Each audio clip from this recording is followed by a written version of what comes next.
Well, that's a hell of a presentation right there. Yeah, so finally, I mean, I wasn't expecting much from this Nintendo Direct Mini, to be perfectly honest. There was a small percent chance we were going to get Sonic Frontiers.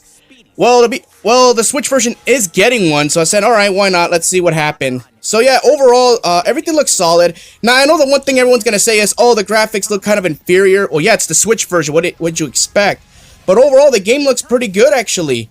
When it comes to a video game for me, the graphics are never a problem for me. It's always gameplay and story. Remember that.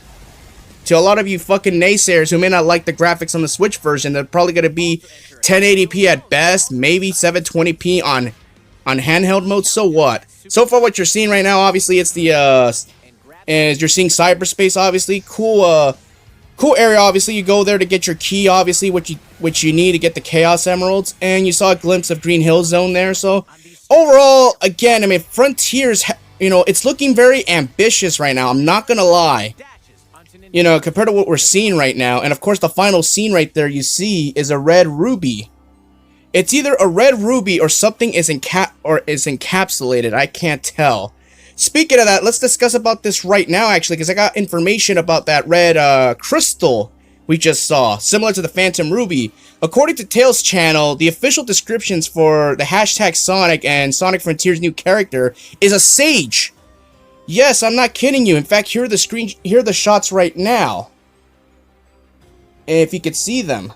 Apparently, yeah, this sage obviously has white hair with red on the side, and she has a black dress with red, also with the red also on it. So she's basically the one responsible for summoning those enemies where you see the red crystals right there, or the red illusion gate block ability. So we all thought it was infinite because we've seen that before in Sonic Forces, but no, her design actually looks pretty solid, I'm not gonna lie. Now, I do like this concept, and again, the Sage design, it's original. So Ian Flynn, I mean, you did it, I mean, great job right there. Now, it would not surprise me if she is the true final boss of this, remember, because she's basically telling you to either get off the island or something, but in reality, she could be plotting something big.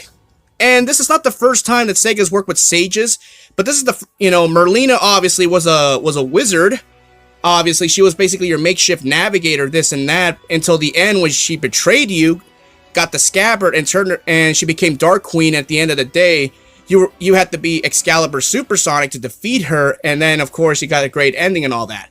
But this is the first mainline 3D Sonic game where you're gonna get a sage as a primary. This can work with great storytelling. This can work, and let's be perfectly honest, this is something I would have easily written, because I've done it already. You all know that already. I already have a Sinister Sage ready to go already, and Malachi. So right off the bat, I love the fact that Sega's already testing the waters on a new character, villain, a hero you don't know. It's the suspension of disbelief. That's the kind of thing you want in a video game, especially that has good story. That's, why ruin that illusion? Then you're going to be turned off by it. It's just saying, oh, I'm just going to go through the adventure and just whop Eggman and call it a day. For all I know, Eggman may not even be the final boss fight, the true final boss.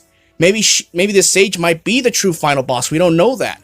Infinite, unfortunately, never got that opportunity. He was just he lost 3 times. In the final fight, he retreated, and then Eggman was the final boss in another rehash boss fight. So I have hope for this, I'm very impressed with what I'm seeing, and I love the direction that Sega's moving forward with this, especially with Ian Flynn at the helm of writing. I like this. This is something I would have written myself. I'm not just saying this just the bullshit. We think alike. I'm not kidding you. Now for what you saw earlier is, yes, the Nintendo Switch version, at least you're getting the full version of the game. You're not getting what you got with Sonic Unleashed, where you have levels missing, or a game that's half-assed, okay? Now, the frame rate, right now, getting it on the Switch, running it at 30 frames, that's going to be their best odds. You're not going to get 60 frames on the Nintendo Switch. I'm sorry, you're not. You're going to get 30 frames at best if you're lucky. Maybe it'll drop to 20 when you're fighting so many enemies at the same time. Where every other version will get their showcase later down the road, which will run at 60 frames per second and get it up to a 4K resolution. That's about it, but overall you're getting the same experience, so quit bitching and moaning, everybody. Seriously, I'm sick and tired of people complaining that the Nintendo Switch version is the inferior version. So what? At least you're getting it there, and for Sega it makes perfect sense. That's another, what, 2, 3, 4 million million sales you could get from the Nintendo Switch, where there's like, what, over 110 million Nintendo Switch owners out there? You don't think like a huge percentage of that is going to pick up Sonic Frontiers? That's easy money right there for Sega to make right there. Even if the game is running, you know, technically on fidelity mode. That's the term I like to use for games that are not running at their true potential. Where on the PlayStation 5 or the Xbox Series X, you're going to get it at 4K, all the nooks and crannies, all the resolution you want that you could all jack off to. Where in reality, graphics are not always everything, people. It's all about gameplay, it's all about story. Those are the two factors I always care about when it comes to video games.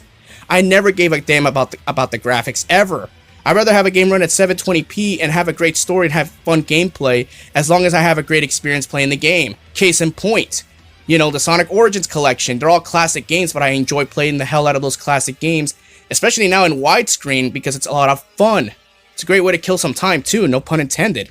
So let me know what you think about this trailer, and honestly, I really didn't give two shits about the rest of the Nintendo stuff. There was some good stuff here and there, but it was Sonic or nothing for all of us.